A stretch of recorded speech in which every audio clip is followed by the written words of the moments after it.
Erguendo-se espetacularmente sobre o oeste de Londres, está o maior arco do mundo. Visível a 21 quilômetros de distância. Abaixo deste arco gigantesco, fica a mais cara arena esportiva já construída, o estádio de Wembley. Mas esse feito arquitetônico extraordinário deve boa parte de sua glória a conexões surpreendentes da engenharia. Uma besta. Ela tem muita força, né? Um nó de alpinista. Lembro quando eu ainda tinha braços. Um planador do século XIX. Uma coroa de ouro falsa e o princípio mais famoso de Arquimedes. Não estou só andando na água, estou correndo. E aeronaves furtivas. Como tudo isso tornou possível construir esse estádio espetacular?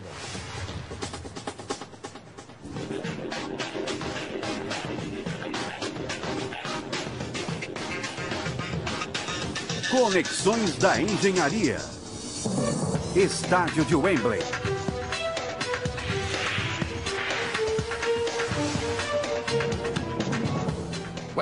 Quando se gasta quase 2 bilhões de dólares na substituição de um estádio tradicional, só podemos ficar impressionados. Debaixo do enorme arco fica um telhado de 45 mil metros quadrados, que cobre 90 mil assentos. Cada assento tem visão total do gramado perfeito. E ninguém vai ficar apertado. São 2.618 sanitários, mais do que qualquer outro estádio. Impressionante, mas a reconstrução do templo do futebol levou arquitetos e engenheiros ao limite. Um dos grandes desafios foi fazer com que cada um dos 90 mil assentos parecesse o melhor do estádio. Eles tinham que ser espaçosos, confortáveis, cobertos e cada um deles propiciando visão perfeita do campo. E isso significa não haver nenhum obstáculo, coisas como pilares sustentando o telhado. A solução, então, foi construir um arco imenso para sustentar o telhado por cima, dispensando os pilares. Norman Foster, um dos principais arquitetos do mundo, queria fazer um arco que se destacasse na paisagem londrina. Mas não seria um arco qualquer. Seria a maior estrutura com vão livre já construída. Além de algo assim nunca ter sido tentado antes, e como este seria o renascimento de um ícone, os olhos do mundo estariam na estética, não só na engenharia. Com 133 metros de altura, Wembley é o único estádio do mundo a ter luzes de sinalização para aeronaves. E com um diâmetro de 7,4 metros, o arco é largo bastante para a passagem de um trem. Mas construir o arco não era o único problema. Erguê-lo também não seria nada fácil. Os engenheiros enfrentavam um dilema. Gruas comuns não podiam ser usadas. Com 1.750 toneladas, o equivalente a 10 jumbos, o arco era pesado demais. A resposta a esse problema está no nó de um alpinista. E a primeira conexão me traz a base de um penhasco. Use uma figura em 8. O instrutor de alpinismo, Chris Hurley, me dá as orientações. Muito bem, está bem preso. Dureza. Tudo certo aqui. Está divertido? Não. Esse nó vai ser essencial para o que eu vou fazer? Sim. Ele vai sustentar algum peso? Ele se chama nó de Prusik e foi inventado em 1931 pelo montanhista austríaco Karl Prusik. Teoricamente, 2 desses nós vão me ajudar a subir essa parede rochosa, com as cordas suportando toda a tensão. E eu só vou ficar bonito com o capacete. Como esses nós funcionam, Chris? Basicamente, eles criam muito atrito na corda. Eu vou te mostrar como é. Pegue o laço, dê a volta na corda, então passe a outra parte por dentro do laço que você criou. Sim. Depois faz de novo por dentro. Todo alpinista sabe fazer esse nó? Espero que sim. Muito bem. E o resultado é que uma grande área da corda de sustentação fica em contato com a outra corda. Isso cria bastante atrito. E quando colocamos o peso, tem muita corda em contato com a outra, muito atrito, e isso suporta o peso. Ela se prende sozinha. Isso, se prende sozinha. O atrito me impede de cair, mas para subir o penhasco, preciso de 2 desses nós trabalhando juntos. Põe o pé para trás. Tá. Em seguida, fique ereto. Vai aliviar boa parte do esforço. Estou mais alto que você. Certo. Então esse sistema conta com 2 pontos de ancoragem. Sim. Um mais baixo e outro mais alto. E em Isso. qualquer momento o peso é suportado por um dos 2. Isso. Nesse momento o de cima. É, Eu deslizo o outro até ele, isso mesmo. aí avanço mais um pouco. E você vai repetindo o processo várias vezes. Já fizeram uma corrida disso? Não com esses nós. O mais importante é que esses nós dão segurança para escalar a corda. A parte difícil é agora. Quer dizer que o resto não foi?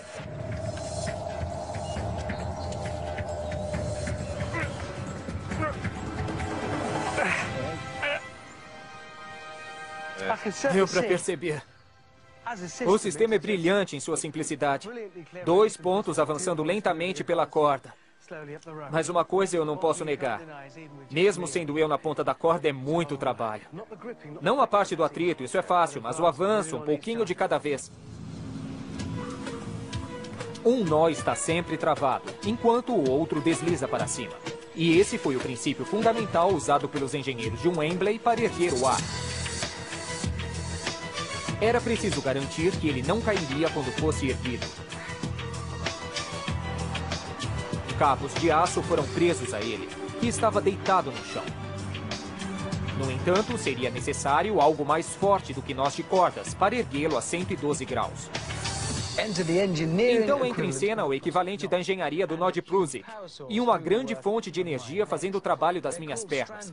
Foram usados macacos hidráulicos e 25 deles levaram 4 semanas para erguer o arco de Wembley. Foi uma tarefa gigantesca que exigiu 139 quilômetros de cabos de aço. Todos os cabos passavam através de macacos hidráulicos estacionários.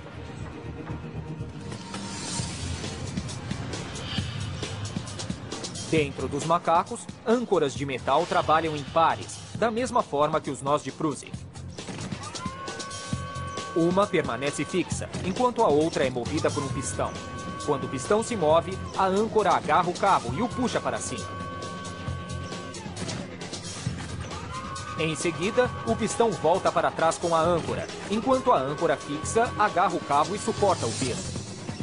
O processo se repete de forma lenta, mas constante. Dessa forma, foi possível erguer o arco 5 graus por dia até a posição final. Os macacos que ergueram o arco de Wembley não tinham apenas um cabo. Tinham 38 cada um. A força combinada de todos os macacos foi de quase 12.000 toneladas. É o equivalente a 6.000 4x4, todos puxando ao mesmo tempo.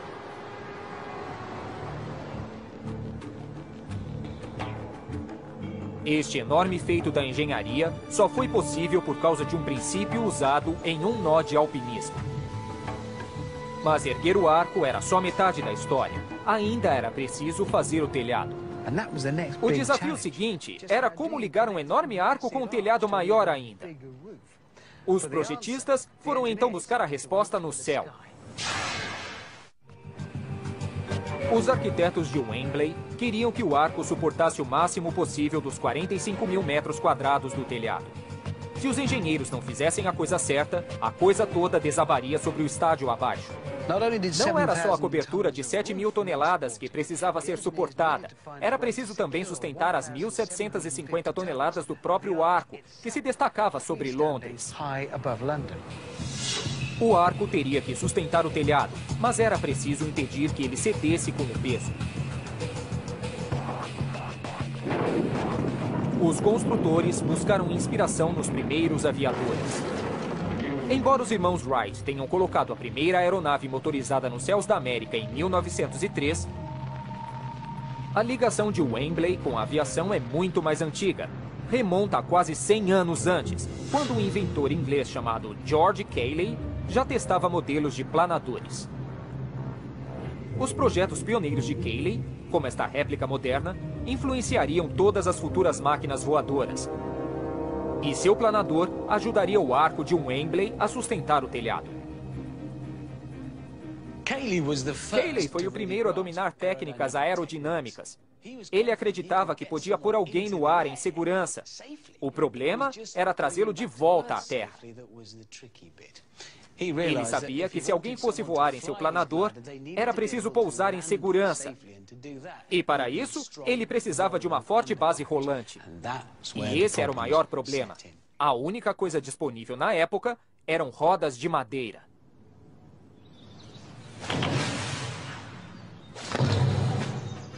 Para entender o problema de Cayley, pedi ajuda do dublê de James Bond, Derek Lee, e sua bicicleta.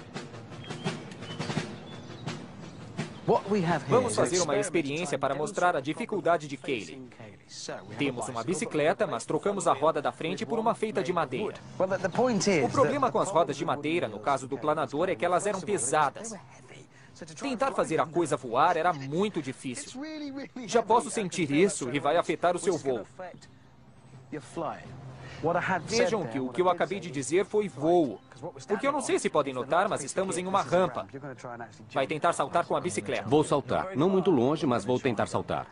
Queremos ver primeiro se o peso vai atrapalhar o salto. E segundo, talvez mais importante, o que acontece no pouso. Como vai ser com a roda de madeira? Tudo bem, realmente não sabemos. Que eu saiba, isso ainda não foi feito. Eu vou pra lá, pode se aprontar. Já tem tudo o que precisa? Sim, eu estou bem protegido. Boa sorte, Derek. Obrigado. Antes ele do que eu.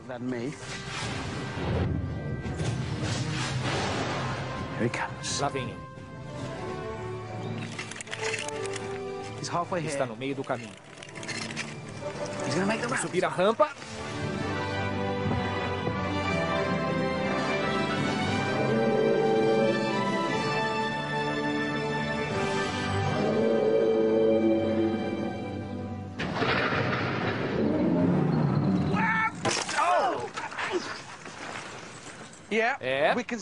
Podemos ver claramente que uma roda de madeira, com os raios trabalhando sob compressão, não deu conta do recado. Derek, você está bem? Você estragou a roda. Está totalmente destruída. Achei que podia acontecer. Aconteceu, e foi no impacto do pouso. Você conseguiu voar mais longe do que eu imaginava com a roda, apesar do peso. Mas no pouso, ela se desmanchou. Cayley previu isso. Ele não teria feito o que você fez. A roda de madeira se despedaçou no impacto. Não era forte o bastante. Nada bom para um planador voltando à Terra.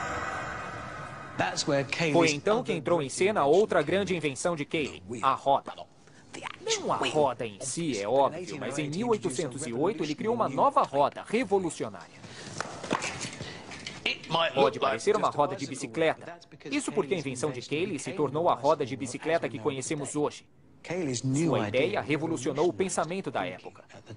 Em vez de colocar os raios sob compressão, ele os colocou tensionados. Os raios tensionados por igual forçam a roda para dentro e lhe dão resistência. No impacto, todos os raios atuam em conjunto, mantendo o formato. E materiais que resistem bem à tração também podem ser leves, como um cabo. As novas rodas eram muito mais fáceis de tirar do solo e muito menos propícias a quebrar no impacto, algo essencial para pousar um planador de forma segura. Vamos avançar 2 séculos. Usuários de BMX contam com a invenção de Cayley para levar suas bicicletas ao limite. A roda leve e forte é uma invenção simples, mas muito inteligente. E existe uma forma de mostrar como funciona. O praticante de BMX, Dennis Wingham, vai me emprestar sua bicicleta. A parte mais importante desta roda é uma coisa que não podemos ver. Não é o aro ou os raios, é a tensão nos raios. É isso que mantém a roda coesa. O que eu fiz, obviamente, foi tirar a tensão dos raios. Agora, a roda não está tão forte como deveria. E assim poderemos ver qual é a importância do tensionamento. Boa sorte. Talvez não funcione tão bem como deveria. Desculpe.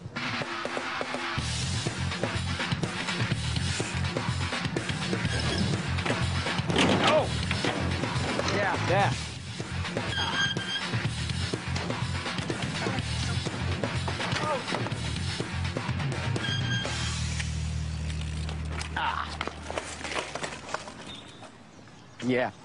Acho que isso deixou bem claro. Se tirarmos a tensão da roda, não resta mais nada. Ela não serve para mais ninguém, principalmente para o Dennis, que deve estar zangado. Assim, a tensão é um princípio crucial. Cayley conseguiu realizar o primeiro voo tripulado em um planador em 1853. E a bicicleta nunca mais foi a mesma. Os raios tensionados permitiram que a roda tivesse um desempenho melhor que de seus componentes separados, que seriam frágeis demais para fazer o serviço sozinhos. Mas trabalhando juntos dessa forma, eles são extremamente fortes. Por isso, para mim, Cayley certamente é o homem que reinventou a roda. Mas o que isso tem a ver com Wembley? O arco de Wembley cobre toda a largura do estádio, o comprimento de 3 campos de futebol de um lado a outro. Mas não é só isso. Ele precisa suportar a maior parte das 7.000 toneladas da cobertura. Os engenheiros precisaram garantir que o arco seria forte o bastante para aguentar a carga. Agora, imagine que o arco é um aro gigante. E sim, vocês adivinharam, os cabos que saem dele são raios gigantes. Assim como os raios numa roda, os cabos tensionados são o segredo para fazer o arco funcionar. E Alistair Langsiner foi o engenheiro responsável pelo projeto. Fomos até o telhado para ver como isso funciona. Sim, em um telhado fino, sem nada que o sustente por baixo. Absolutamente nada.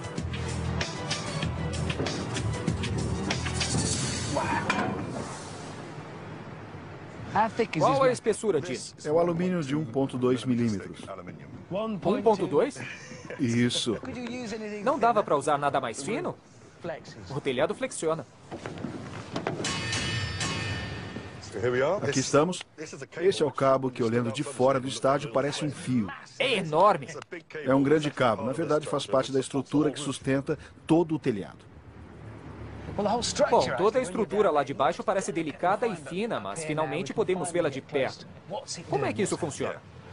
O arco não está aí só de enfeite, apenas porque o achamos bonito. Ele está segurando o telhado. Esses cabos puxam o telhado na direção do arco. Mas não é só isso. Ele tem que ficar estável. E os mesmos cabos mantêm o formato do arco e impedem que ele se torça assim ou assim. Então esses cabos realmente trabalham como os raios de uma roda, mantendo o formato da coisa. O arco e os cabos funcionam como um sistema de apoio mútuo. Um não funcionaria sem o outro. É o peso do telhado que tensiona os cabos e torna o arco mais forte.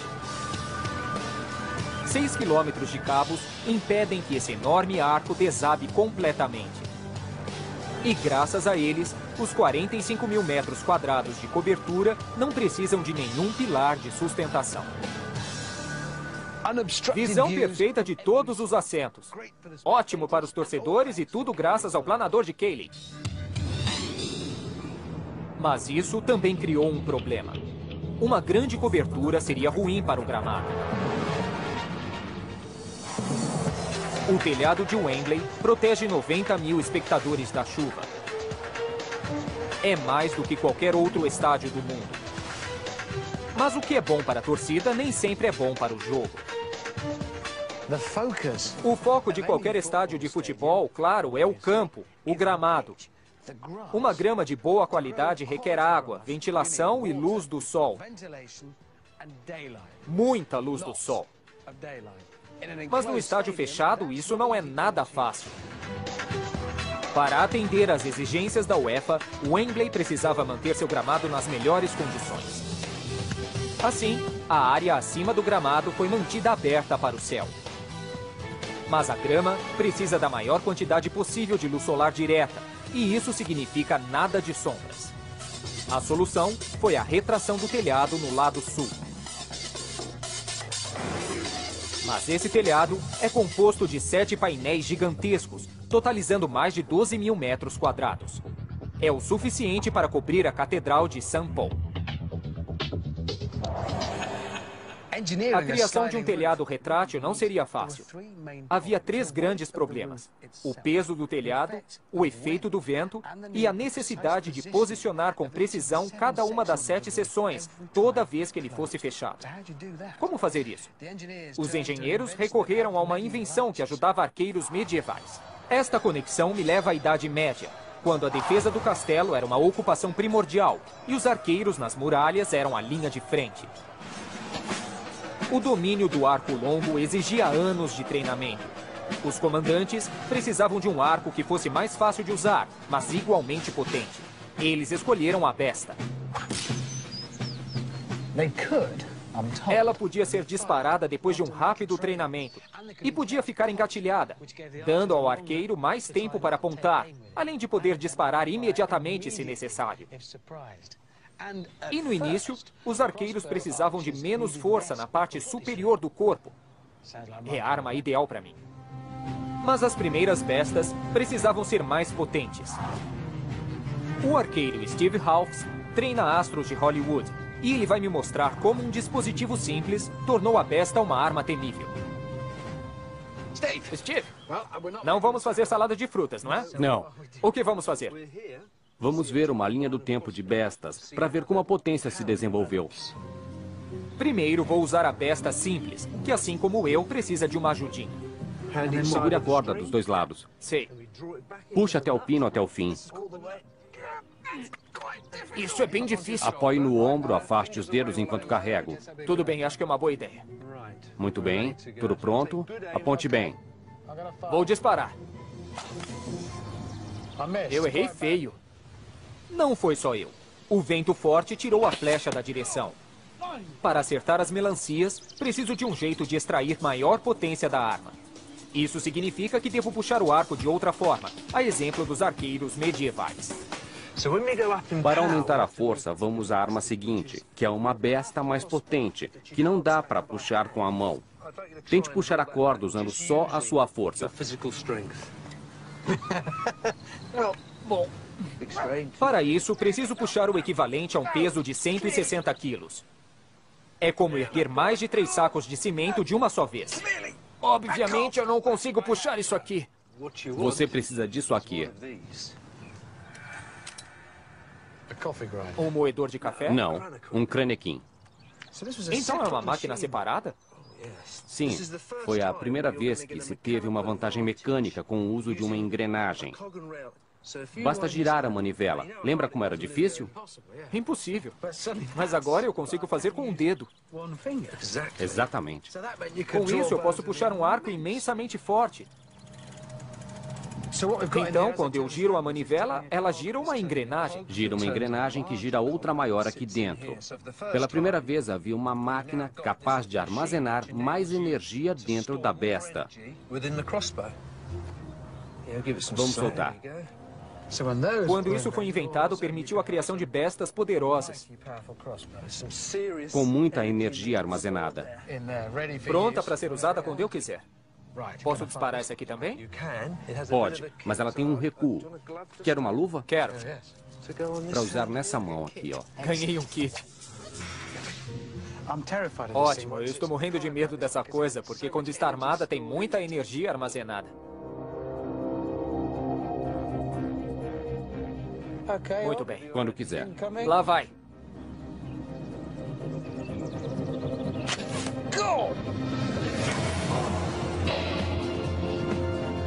Uau, ela tem muita força, não é? Vamos Acho ver. que essa você enterrou totalmente. Ela sumiu. Com o aumento da potência, temos resultados diferentes. Essa aqui sumiu. Isso mostra a potência dos diferentes modelos. Essa quase não entrou, essa entrou e essa última foi lá pra dentro. Totalmente. Esta arma lança uma flecha 100 metros mais distante que a anterior. Tudo graças ao Kranekin, um sistema de engrenagens capaz de puxar um grande peso com facilidade.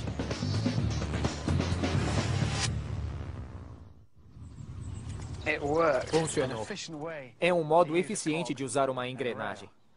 Mas esse sistema foi só uma parte da inspiração para ajudar a movimentar o telhado do estádio de Wembley. Veja como funciona. Eu giro a manivela, que gira a engrenagem, e isso movimenta o trilho. É o que puxa a corda do arco. E se fosse ao contrário? E se o trilho ficasse parado e a engrenagem se movesse sobre ele? O sistema que hoje é conhecido como pinhão e cremalheira foi o passo seguinte para movimentar o telhado de Wembley. O sistema de pinhão e cremalheira teve origem em 1812, nos primeiros dias da locomotiva a vapor. Engenheiros britânicos queriam levar cargas maiores de carvão. Para isso, os motores a vapor precisavam de tração suficiente. O gerente de Minas, John Blenkinsop, teve uma ideia. Ele colocou trilhos dentados na linha e colocou dentes em uma das rodas da locomotiva. E foi um grande sucesso, permitindo que sua locomotiva levasse 4 vezes mais carvão do que locomotivas anteriores. E ferrovias em montanhas, como esta em Snowdown, mais tarde usariam o sistema para transportar passageiros em trechos íngremes. Com a ferrovia de Blenkinsop e o Kranekin medieval mostrando a eficácia do pinhão e cremalheira, os engenheiros de Wembley decidiram usar um sistema semelhante para movimentar o telhado do estádio.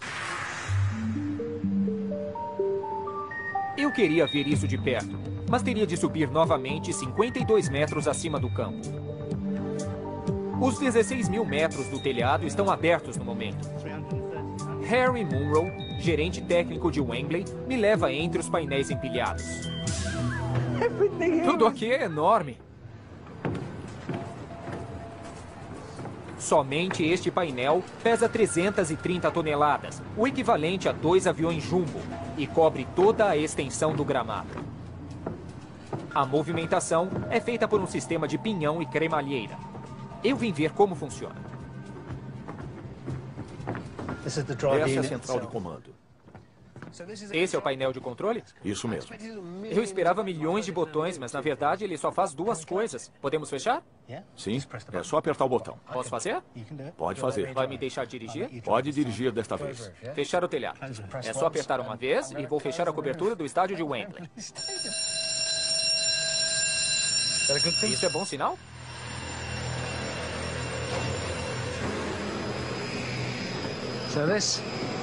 Então aqui temos a engrenagem funcionando, percorrendo esse trilho dentado.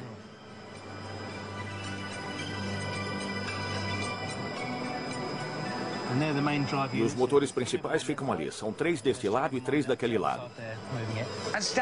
Estou bem perto aqui e eu posso ver a mecânica da coisa. Vejo tudo funcionando, mas não dá para ter uma ideia da escala. Quando nos afastamos, podemos ver a coisa toda se movimentando. É gigantesco, não é? São necessários 57 minutos para todos os 7 painéis de 1.240 toneladas se fecharem ou se abrirem totalmente.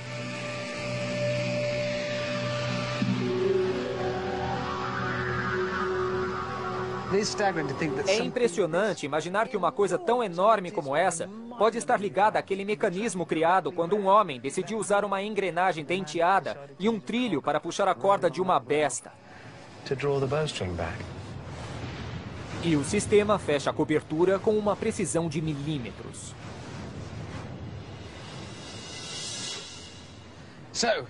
Assim, graças a arqueiros medievais, ferrovias nas montanhas, engrenagens e trilhos, os 16 mil metros de telhado cobrem os assentos de Wembley, sempre com precisão.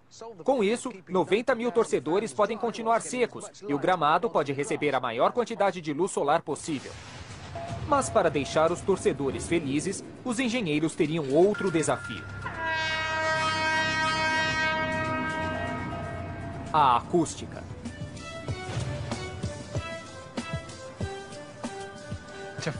Para jogadores e torcedores, o clima no velho estádio de Wembley era incrível, principalmente por causa do estrondo causado pelo coro da torcida.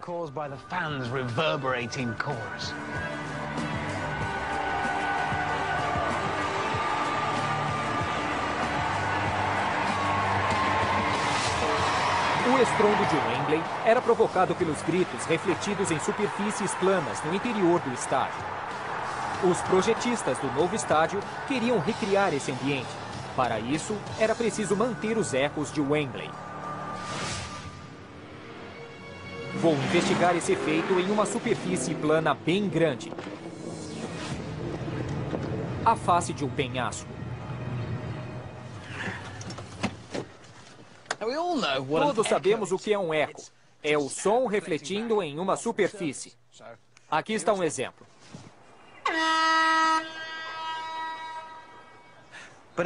Mas é o intervalo de tempo entre o som original, a fonte e o eco que importa. O som viaja em ondas na direção da parede e reflete de volta para mim. Se houver mais de 40 milésimos de segundo entre o som original e o eco, o cérebro vai ouvir dois sons distintos.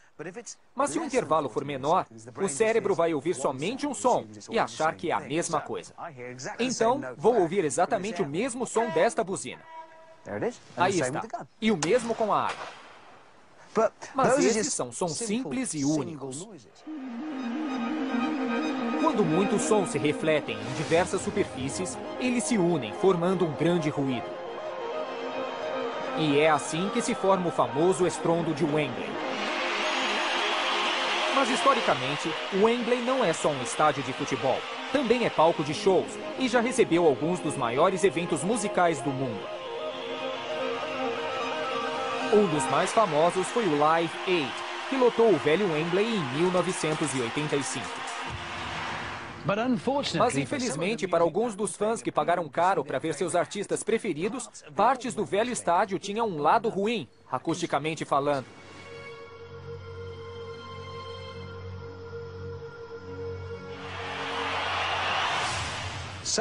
Algumas áreas do velho estádio ficaram famosas pela reverberação, com o som concentrado devido ao formato de tigela do local. E esse era um dos desafios para os construtores do novo Wembley. Os projetistas queriam instalar 160 camarotes com frente de vidro em um anel em volta do campo. Mas da mesma forma que as paredes do velho estádio, os camarotes criariam problemas acústicos em shows. Vou demonstrar o problema com luz no lugar do som e enchendo um celeiro com fumaça e espelhos. Por sorte, o físico David Trevor Jones vai me ajudar. David. Oi, Richard. Gostei do que fez aqui, é muito legal. Mas o que vamos fazer com isso? Vamos tentar ver o som. Ambicioso. Luzes. Eu gostei do gesto teatral, muito bom. Tudo bem, mas isso é luz e estamos falando de som. Este é um feixe de som. E nós temos o espectador que pagou um bom dinheiro para sentar ali e ver a banda. O som se comporta assim? Posso dizer que, da mesma forma que a luz se refletiu no espelho, o som refletiria no vidro do camarote? O som não é tão focado, é um pouco mais difuso, mas isso mostra o que aconteceria em termos físicos. Estou supondo então que a bola de futebol, que é a nossa espectadora sentada ali, não recebe somente este som. Se aquela luz é a fonte, ela ouve uma vez direto nos ouvidos e outra vez refletido daqui. Exatamente, isso mesmo. Ela ouve um eco vindo de trás. Assim, existe uma zona de incidência na plateia em que as pessoas sentadas nessa área crítica recebem os ecos vindos de trás, refletidos em todo o anel dos camarotes, todos concentrados nesse ponto.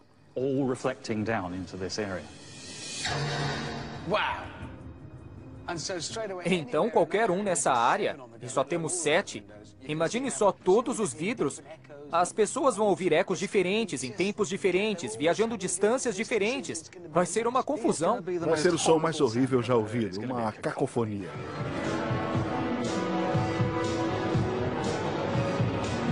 Era exatamente isso que os projetistas de Wembley queriam evitar.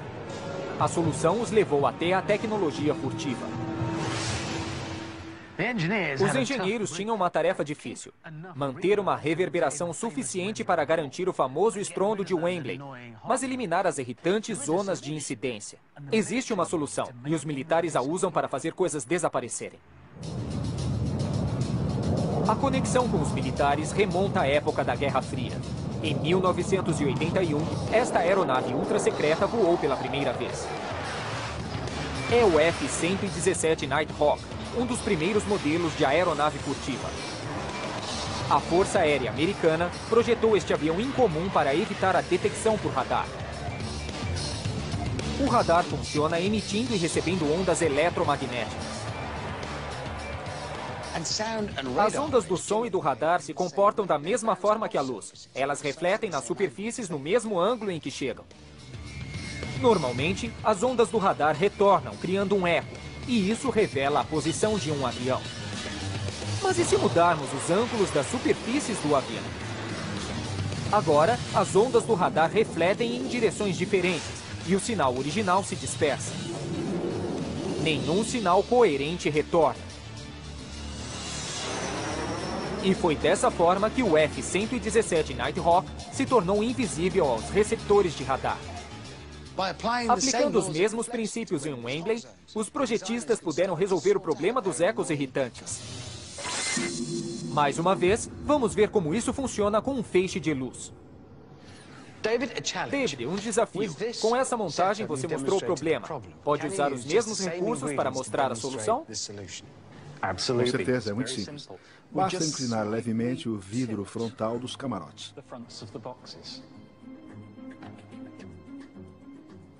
E quando faz isso, a luz sai da zona central. Isso mesmo. O que fazemos em cada um dos camarotes é inclinar o vidro frontal só um pouquinho, evitando um reflexo concentrado. Tudo bem, estou vendo que isso funciona aqui. Mas isso é para quem vai ouvir uma banda. Mas normalmente o público vai lá ver um jogo de futebol e a torcida adora o barulho, o ruído, o eco. Faz parte da experiência. O estrondo de Wembley. Ele continua lá. Nós apenas dispersamos um pouco o som. Todo mundo que estiver sentado em torno do anel do estádio ainda vai ouvir o som refletido. Ainda vão ter o estrondo de Wembley. Então é assim que se livra das zonas de incidência e espalha o som, ao mesmo tempo mantendo o estrondo, mantendo os ecos. Você pode comer o bolo e guardá-lo. É possível com eco. Assim, os projetistas mantiveram os ecos, mas apenas os dispersaram para evitar as zonas de incidência. Como podem ver, cada vidro tem uma leve inclinação em relação ao vizinho. Não fica voltado diretamente para o campo. Cada painel está virado 5 graus, criando este sutil efeito em zigue-zague. Ao quebrar a curva do estádio com este padrão, os projetistas evitaram a concentração das ondas sonoras, que agora são refletidas em todas as direções.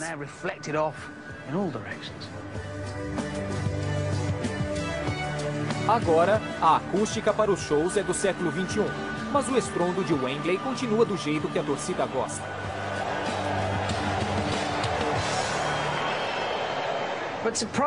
No entanto, não era o campo nem a acústica que estavam no topo da lista das melhorias em relação ao velho estádio. Era a existência de um serviço um pouco mais básico. Quando termina o primeiro tempo, 90 mil torcedores têm apenas 15 minutos para atender ao chamado da natureza. Por isso, Wembley precisava de muito disto. Água. Wembley utiliza centenas de milhares de litros desse produto a cada jogo. Grande parte nos 15 minutos de intervalo. Os torcedores precisavam muito disto. 2.618 para ser exato, mais do que qualquer outro estádio no mundo. Mas a descarga simultânea de tantos sanitários cria uma demanda gigantesca. Então, como armazenar água suficiente para tanta descarga sem ser pego desprevenido? A resposta está no subsolo do estádio. Para atender a demanda, a água tinha de ser bombeada pelo sistema numa velocidade imensa. Mais rápido até do que a água que chega da rua pelo sistema público. Por isso, o suprimento normal não seria suficiente. Assim, foram projetados 3 tanques gigantescos. Eles podem armazenar 740 mil litros de água, o suficiente para eu tomar banho todos os dias durante 25 anos. Mas o problema era mantê-los cheios. Vou ver a solução pessoalmente. E ela conecta Wembley a um princípio descoberto há mais de 2000 anos.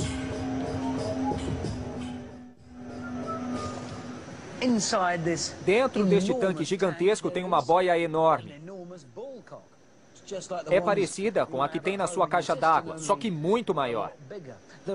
Existem sistemas de monitoramento sofisticados aí, mas mesmo hoje, o meio mais confiável de garantir que o sistema vai ser automaticamente acionado quando o nível de água baixar é com uma boia. E funciona exatamente da mesma forma que na sua caixa d'água. Há uma válvula de água aqui, e o que a controla é essa boia. Quando o nível d'água baixa, a válvula abre e a água entra. Quando o nível sobe, ergue a boia, e isso fecha a válvula e interrompe a entrada de água. Essa peça na ponta é fundamental. E ela não afunda, porque o peso da água que ela desloca é maior que seu próprio peso. E isso funciona de acordo com um princípio descoberto no 3º século, antes de Cristo, por um sujeito chamado Arquimedes, quando ele ficou diante de um problema meio complicado.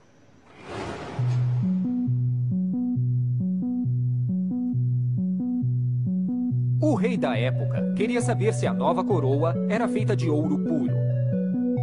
Arquimedes percebeu que o volume da coroa daria a resposta. Ela deveria ter o mesmo volume que o peso correspondente em ouro puro. E a melhor forma de descobrir isso seria colocar a coroa na água. A coroa era falsa, porque tinha um volume maior do que o ouro. E vou lhes mostrar como isso funciona.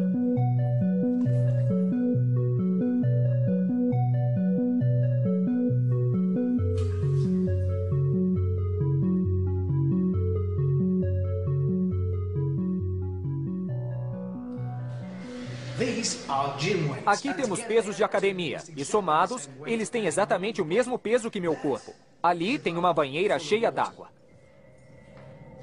Na história que conhecemos de Arquimedes, ele entra numa banheira. Assim que entrou, o nível da água subiu. O volume de água deslocado era igual a seu próprio volume. Esse foi o momento da descoberta, e isso funciona para qualquer coisa. Seja uma pessoa, uma coroa, um pouco de ouro ou pesos de academia. 69 quilos de pesos deslocaram água suficiente para elevar o nível da banheira em 3 centímetros. Se eu fosse feito do mesmo material que os pesos, deslocaria a mesma quantidade de água que subiria ao mesmo nível. Só tem um jeito de saber. Eu sempre quis fazer isso. Vamos lá. Em nome da ciência... Um banho rápido. Lavam as pontas. Muito bem. Deslocando água. Deslocando mais. Deslocando um pouco mais. Deslocando bem mais. Vou pôr o corpo todo sob a água para ver o quanto desloco. Já é mais que os pesos da academia. Vamos ver o quanto mais. Tem tudo a ver com meu volume, não meu peso. Tudo bem, eu desloquei mais. Meu volume é diferente, então eu não sou feito de pesos de academia. Obviamente, no caso de Arquimedes, segundo a lenda, ele saltou da banheira e saiu correndo nu pela rua gritando Eureka. Não vou fazer essa parte. Mas tudo isso nos leva à grande ideia que ele teve, o princípio da flutuação. E o princípio me deu uma ideia. Se aumentarmos o volume de uma coisa sem acrescentar muito peso, podemos fazê-la flutuar. como a boia da caixa d'água. Teoricamente, se eu aumentar meu volume sem aumentar o peso, poderei me tornar uma boia humana e caminhar sobre a água. Essa pode ser a resposta. Minhas chuteiras. Elas são feitas de isopor, que, claro, é muito leve. Mas elas são bem grandes. Então, tecnicamente, deverei flutuar. Segundo Arquimedes. Pode me dar o colete salva-vidas? Não que eu não acredite no Arquimedes. Vou calçá-las agora. O que vai acontecer é que meu peso não vai aumentar muito, mas meu volume vai aumentar bastante por causa do tamanho das chuteiras. Obrigado, Martin. Se eu colocasse meus pés diretamente na água, seriam densos demais. Estou flutuando, eu acho. Pode me dar meus bastões especiais para andar na água? Obrigado. É. Agora só preciso adotar uma posição bem máscula. Tudo bem. Certo.